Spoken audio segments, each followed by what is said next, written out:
করবো বাটা মাছের ঝাল। কড়াইতে তেল দিয়ে দিয়েছি, তেল গরম হয়ে গেছে। মাছগুলো এক এক করে দিয়ে আমি ভেজে নেবো।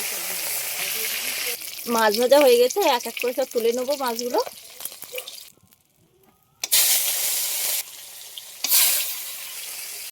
মাছগুলো সব ভেজে তুলে নিয়ে মাছ ভাজার তেলে আমি শুকনো লঙ্কা তেজপাতা ফোড়ন দিয়ে দিলাম। শুকনো লঙ্কা তেজপাতাটা ভাজা ভাজা হয়ে গেছে। এবার আমি পেঁয়াজটা দিয়ে দিই, পেঁয়াজটা দিয়ে ভালোভাবে লাল লাল করে ভেজে নেবো।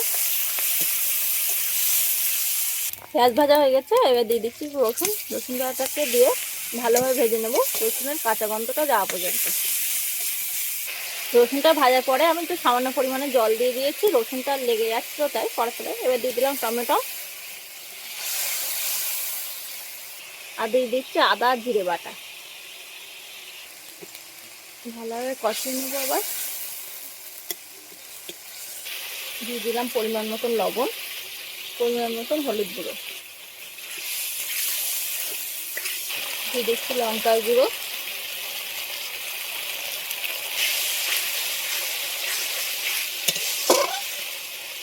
দিয়ে দিচ্ছি খুবই সামান্য পরিমাণে একটু মিট মশলার গুঁড়ো।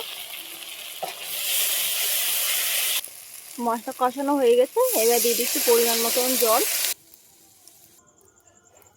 মাছের ঝোল ফুটে উঠেছে, আমি এবার মাছগুলো এক এক করে সব দিয়ে দিচ্ছি। এই মাছটা পেটে একটু ডিম দেখুন দাগা।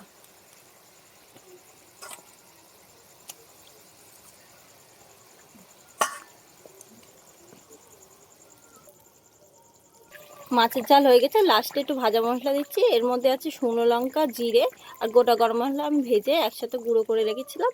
লাস্টে এই মশলাটাকে দিয়ে একটু সামান্য একটু ফুটিয়ে নিয়ে নামিয়ে দেবো। আমার মাছের ঝাল রান্না করা রেডি।